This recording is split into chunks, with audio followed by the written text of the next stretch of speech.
Hello, sixth graders. It's Mrs. Parsons here again, and it's time for another YouTube Math Mania video covering mathematics here at West Platte Elementary for sixth grade elementary students. And today our topic is going to be volume. And hopefully we all remember and know that volume falls in the mathematics category known as geometry. And we've kind of already talked about volume previously in elementary school, and we've talked about it already this year in the sixth grade when we covered our geometry lessons where we were trying to find the area of two-dimensional figures and where we were trying to find the area, sixth graders, of three-dimensional figures. And I'm just going to draw something really sloppy and messy, but you'll get the idea there in a moment. I'm going to draw some more pictures. But when we were finding the surface area, sixth graders, of a three-dimensional object, we had to have three dimensions that told us how to cover every side. Front, back, top, bottom, side, side. In a two-dimensional object, we just needed two dimensions to find either the height, the length, the width, but we just needed one dimension here and one dimension here that we would multiply so that we could see what covered the face of that box, or that covered the face of that two-dimensional object. When we turned it into three-dimensional objects, we needed a dimension here, a dimension here, and a dimension here, sixth graders, so that we could find the lovely area of the front. It's the same as the back. The bottom, it's the same as the top. And the side, that's the same as the other side. So if you notice in this figure, we just needed two dimensions. When we turn it into a three-dimensional object, which we talked about, that's how they get their name. Two-dimensional, two objects, two measurements. Three-dimensional, three sides, three objects, top, bottom, front, back, side, side. It needed three measurements or three dimensions. And that is how we would find what we called the surface area. Now, why am I mentioning this? Because it's very important to know those items when we're still going to be looking and talking about volume. So I'm going to add another page here really quick, sixth graders, and I'm going to remind you that this is just an introductory video on volume. We will be revisiting this even more when you come back from winter break, and even more as we make our way through the sixth grade here at West Platte Elementary. So the first thing I'm going to do is I'm actually going to put a figure up, sixth grade. And it's a two-dimensional figure right now. It's a flat surface. It's got two dimensions. I'm just going to use it as a square for right now. And so I'm going to say that it is 4 feet on this side. Well, if it's 4 feet on that side, then it must be 4 feet on this side as well. And if you recall, we can find the area of that two-dimensional object by just simply multiplying the two dimensions that I have, which I can call this the length and the height, or you can call it the length and the width. As long as you're only using two dimensions, two measurements, you'll find the area of that figure.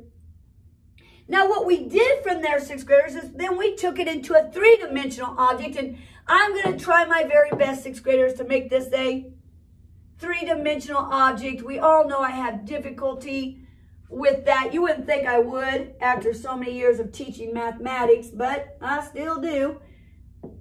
I went to school to be a math teacher. You can tell I did not go to school to be an art teacher or an artist.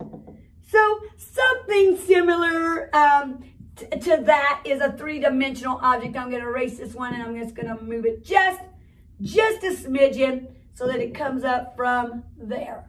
So bring that back. Okay, and we're close, okay? A three-dimensional object. And now with these three-dimensional objects, sixth graders, once we did that, and you know it's still going to be bothering Mrs. P because it's just like, oh my goodness, this should be, let's do this, let's bring it further over. You know, it's terrible to have issues when you just want something perfect for your students, and you realize it's just not going perfect, and it doesn't look perfect, and it just drives you crazy. I won't let it drive me crazy anymore. I'll say we'll just stop right there. I'll draw this one last time, and then I'll stop, okay? So three-dimensional object, close enough. And when we turned that two-dimensional object into a three-dimensional object, sixth graders, what we really did was we added another measurement. We added another dimension, because instead of it being flat, it's now three-dimensional. You can pick it up. It's got what you would call, I'm trying to find the right word. I want to say depth. I want to say volume, but we're going to talk about that. But it's got construction to it. It's got where you can actually pick it up and move it. So it has three dimensions to it. It's dimensional. And so we've now turned it into a three-dimensional object. And if you recall, when we went from two-dimensional to three-dimensional, sixth graders, we now don't just have one front, but we have a front and a back. And we have a top and a bottom, which we did not have before. And we have a side and a side, which we did not have before. In our earlier figure, we just had that front face, that front surface. So there was just two dimensions. And we just multiplied those two dimensions or measurements together. Now we have a three-dimensional object. And when we do that, then we've added another measurement. We've added another dimension. And since we know this is a square, and if it was a perfect square drawn by Mrs. P, like this was drawn over here, and this was drawn back here, and this was drawn over to here, and we got rid of all this mess, which I said I wasn't going to mess with, but you knew I would mess with it anyway. If we had it and it looked like this, sixth graders, or something like that, and it looked like it was, you know, a three-dimensional object, then we've added another dimension to it. And since we've added another, you know, eventually I'll stop messing. And since we've added another dimension to it, sixth graders, that means we have another measurement. Well, if we have a square here, we're going to keep it as 4. 4 is my height. 4 is my length. We'll call that length. We'll call this the height. We'll call this the length now. And we'll say this is 4 feet, but it's my width. Remember, height going up and down. Length, what goes across. Width, what goes back. So if it was a box, you'd be looking at how tall the box is, how long the box is, and how far back the box goes. And with this beautiful now cube, because it is a square, and we call a square a cube when it's three-dimensional, we now have 3 measurements, 3 dimensions. And because we have those 3 dimensions, sixth graders, we can find the surface area of that figure, which is what we've already done in the 6th grade. We found the area first of just the square, and then we found the surface area of the cube. Well, what we're going to do now, 6th graders, or what we're going to move into and what we're going to continue working on after we come back from winter break is volume. V-O-L-U-M-E. And volume, as I mentioned, 6th graders, is what can I put inside that box? What is its capacity? What will it hold? And to do that, 6th graders, what we're really trying to do is line that box. Line that box up or fill that box up with anything we want to put in there. And so I like to just use the example of little itty bitty squares or little bitty cubes. I happen to have some off camera, back on camera. We want to fill this big cube up with a bunch of little bitty three-dimensional cubes. And what volume tells us is how many of these little bitty cubes does it take to fill up that entire big cube. And that's what is known as its volume.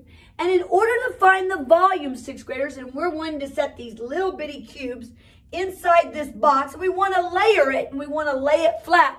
We want to start on the bottom of the box and lay them all flat, and then we just continue to stack them up on top of each other. And when we stack them, 6th graders, that stacks up the height, and that will continue to stack the length.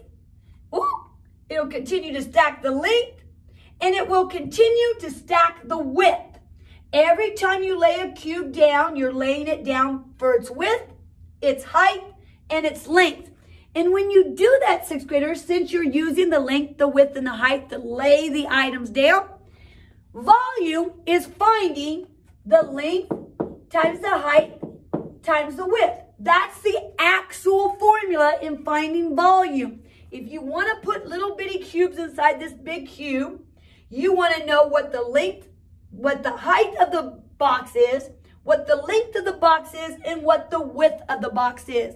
And if you do like we did when we found area, you multiply those together, sixth graders, you'll know exactly how many cubes you need to fit in there. That is what volume is.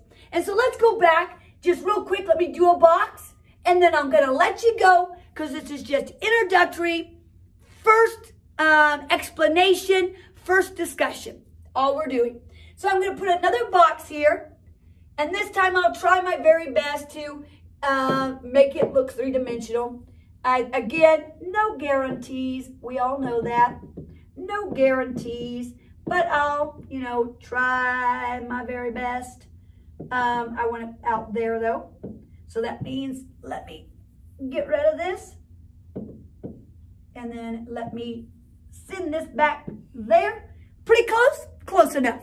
Okay?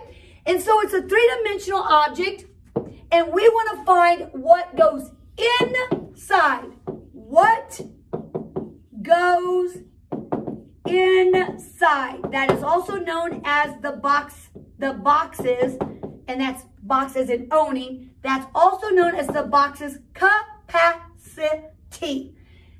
To do that, we must do length times width times height. I'm going to call this my height, my length, and my width. And if this is a perfect cube, then all the sides are the same. I'm going to say they're 4 feet, 4 feet, 4 feet. So all I have to do to find the volume and how many of these little bitty cubes I can put in there, sixth graders, I just take 4 times 4 times 4. And I know that 4 times 4 is 16. And 16 times 4, sixth graders, is 64. So what that is telling us is that it will take 64 of these little bitty cubes to go inside this large cube.